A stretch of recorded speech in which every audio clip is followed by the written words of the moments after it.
சிவராத்திரி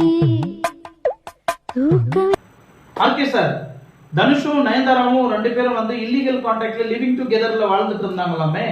அதனாலதான் இப்போ விக்னேஷ் சிவனை கல்யாணம் பண்ணிக்கிறாங்கன்றதுனால தனுஷுக்கு ரொம்ப கோவம் வந்துட்டு ஆத்திரம் அடைஞ்சு 10 கோடி கூடு 20 கோடி கூடுன்னு ஏதோ பிரச்சனை பண்ணிட்டு இருக்கிறாராம். உண்மையா ஆர்கே சார்? அட பாவி, இப்படிதான் ஊரலான்னு சொல்லிட்டு தெரியுறீங்களாடா? உண்மையிலேயே அது என்னடா நடந்ததுங்க? ஏன்டா இப்படி ஒரு ஒரு ஒரு வதந்தியை கிளப்பி ஒரு குடும்பத்தை பிரிக்கிறீங்க? உண்மை என்ன நடந்தது நான் சொல்றேன், வா. Hi friends, welcome to Redex Media. இன்னைக்கும் ஒரு முக்கியமான அப்டேட்ஸை தான் பார்க்க போறோம். நேற்று நீங்க நயன்தாரா தனுஷோட பிரச்சனை வீடியோவை நீங்க பார்த்துருப்பீங்க.